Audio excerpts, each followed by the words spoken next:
My thing is this.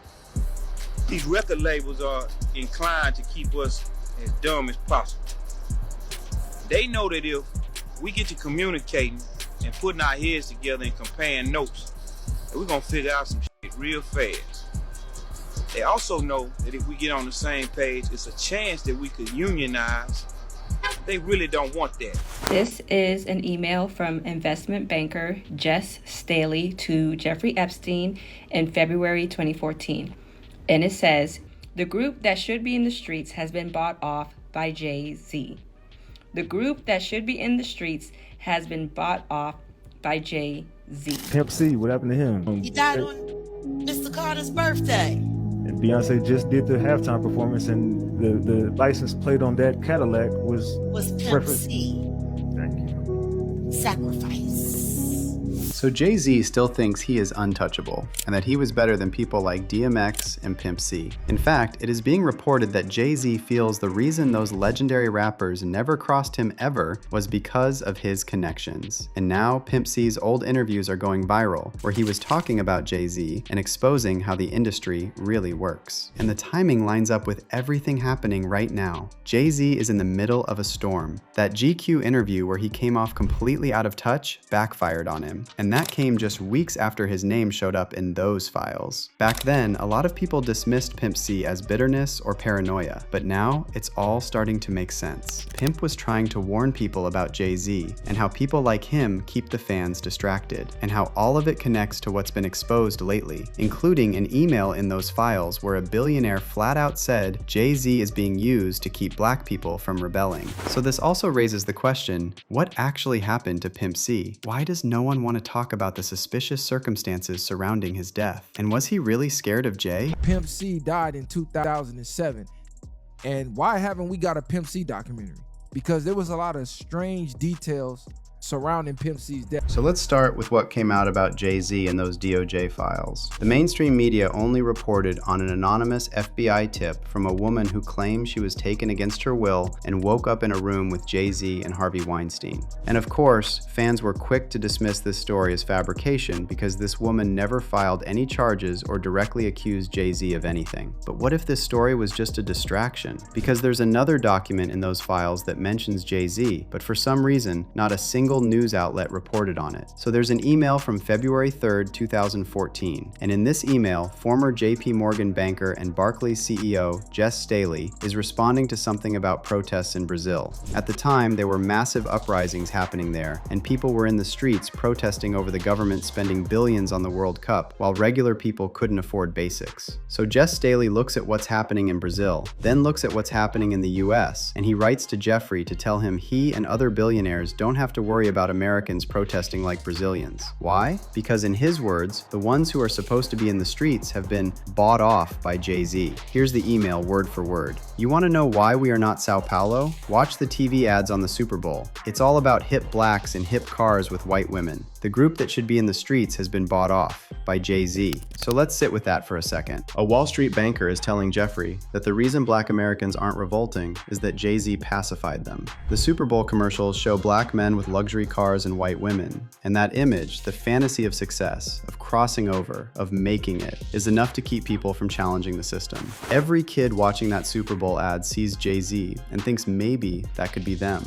Instead of thinking about why the system produces so few Jay-Z's while so many people are struggling to get by. Now, here's what's important to understand about this email. It wasn't some leaked document from a hacker. It was released by the Department of Justice. It's public record. And it shows in plain language how the elite think about hip-hop and black culture, not as art or expression, but as a tool. And this is exactly what Pimp C was saying about the industry years before this email was ever written. Let's go back to 2006. Pimp C is out of prison, he's promoting his album Pimpalation, and he goes on BET's Rap City. And what he says on there is something that almost nobody in the industry was saying out loud. He invites rappers to unionize in order to keep from being used by record companies. But of course, this interview has been scrubbed from the internet, and now it's only mentioned in obscure articles and fan forums. There's one article published on the Afro Lounge that provides some quotes from Pimp's interview on Rap City, and here's what he said. Labels don't want artists to talk to each other. We get to talking too much, we just might get a union together. If we unionize, they can't win anymore.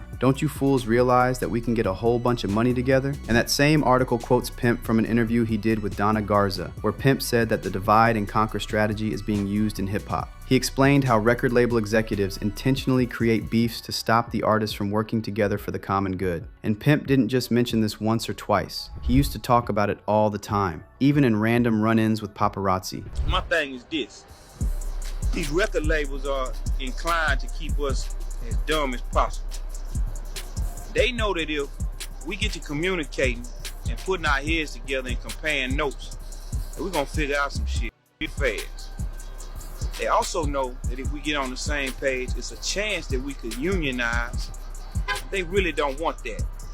They don't want rappers united. They don't want artists united. They want division, because divided they can conquer.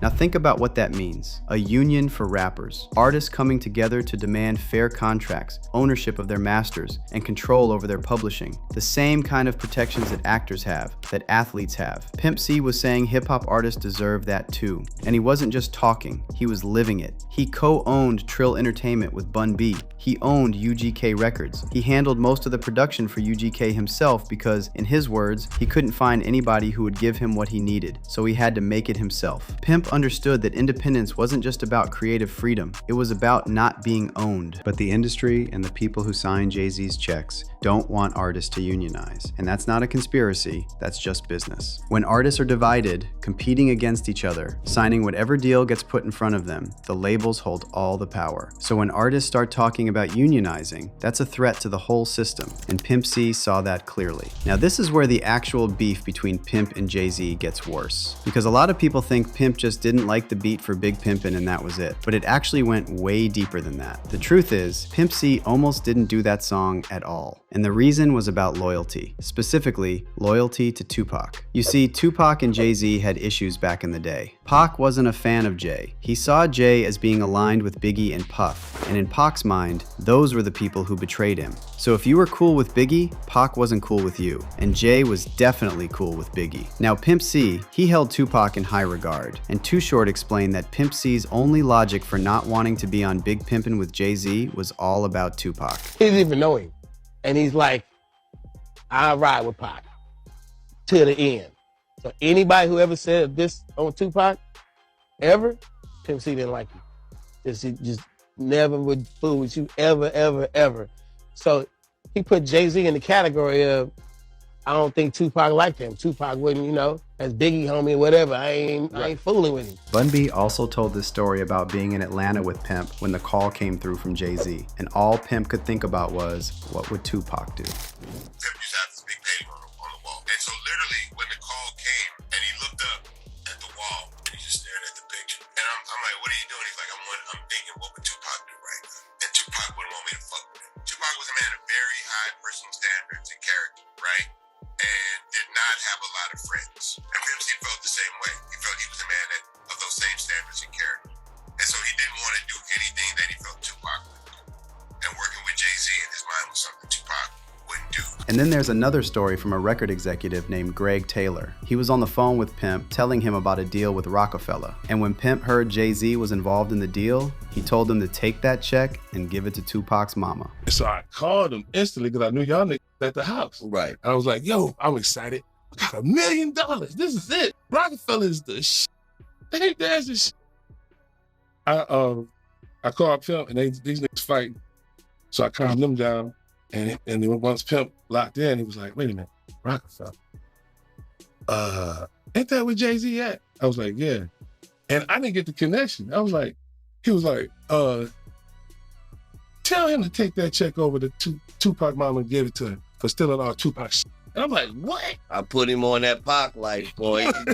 he went, once I let him hear that Tupac, he went on his mission for me. And then on top of the Tupac loyalty, Pimp also had a problem with how Jay moved. Before Big Pimpin', Jay had wanted Pimp on a different track called Just a Week Ago, but he expected Pimp to fly to New York to record. However, Pimp felt that if Jay really wanted him to hop on the track, he should come to Houston. And that's what made Pimp different from most other rappers. He didn't chase or suck up to anybody, especially not Jay-Z. So when Big Pimpin' came up, Pimp was already skeptical. Then he heard the beat and he hated it. He said it sounded like a pop record, and he was scared fans wouldn't take UGK seriously if they went in that direction. Bun B had to do a lot of convincing, and he told Pimp the song was going to be a big deal. So eventually Pimp agreed, but he set conditions. He said he was only giving 8 bars, not 16, 8. And that's exactly what he did. Now when it came time to shoot the video, Pimp refused to go to Trinidad with Jay and Dame. So eventually they had to fly a whole production crew to Miami just to get his scenes. And even then, Pimp did it his way. He showed up in a new Mercedes, wore a mink coat in Miami summer, and made sure he had the baddest video vixen next to him. He wasn't there to follow orders. He was there to let everybody know who he was. So when people ask why Pimp C never crossed Jay-Z, the answer is simple. He didn't respect him. Not because of some petty rap beef, not because he was scared. It was because Jay represented everything that Pimp was actively fighting against. Now let's get into the part that never sat right with a lot of people. December 4th, 2007, Jay-Z's 38th birthday. Pimp C is found dead in his room at the Mondrian Hotel in West Hollywood. He was 33 years old. And right away, something was off. The initial reports from the LA County Coroner's Office said there were no signs of foul play. Captain Ed Winter told TMZ that Pimp was found fully clothed, lying on top of his bed, and here's the important part. No substances or paraphernalia were found in the room. They also said there was no sign of any accident that could have caused his death, and that it appeared to be possibly natural. But then the story changed. Weeks later, the coroner came back with a different explanation. They said Pimp died from the effects of lean combined with sleep apnea. However, they said the levels of medication in his system were elevated, but not enough to be considered an OD. So technically, it wasn't an OD. Instead, the cough syrup supposedly suppressed his breathing just enough that his sleep apnea did the rest. That's the official story. But something always felt sketchy about this. And here's another thing that stands out. Pimp C had just signed a new solo deal with Jive Records. He had a lucrative publishing deal lined up, and he was about to launch a satellite radio show. He also had a national cologne endorsement in the works. And he had also recently celebrated his 4th wedding anniversary with his wife, Shannara. In other words, he had everything to live for. His career was about to reach new heights. He had just come home from prison a couple of years earlier. He finally had his life and his business together. He was in love, and he just happened to die in a hotel room under mysterious circumstances on Jay-Z's birthday. And here's where this gets really spooky. DJ Paul from 3 6 Mafia spoke to the manager who saw Pimp's body. And according to DJ Paul, the manager said there was blood splattered all over the bed and walls like the room had been shut up. And what's even weirder is that the manager said Pimp's body was on the floor in a kneeling position, like he was praying, and there were multiple candles around him. And even Pimp C's own mother never bought the official story. In fact, according to investigative journalist Julia Beverly, who wrote Pimp's biography Sweet Jones, Pimp C's Trill Life Story, Pimp's mom, Weslyn Monroe, believed her son was poisoned by someone who was in the hotel room with him that night. Well, his mom believes he was murdered. And she basically breaks down the reasons why she believes that. I couldn't really, there's some circumstantial evidence that might make you think that. But as far as like physical evidence, I had some other people review the autopsy report and things like that, and they didn't really come to a solid conclusion as far as, you know, any foul play or things like that. But a lot of people have heard that he died of a codeine overdose, which is not true at all.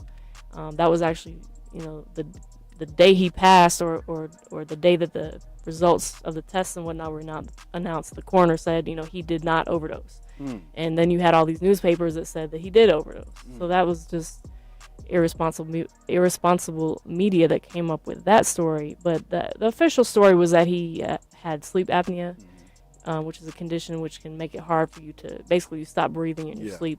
And the story was that he took some codeine, which prevented his body from waking up the way that it normally would. So it feasibly could have happened that way, but there are some alternate theories which I kind of explore in the book.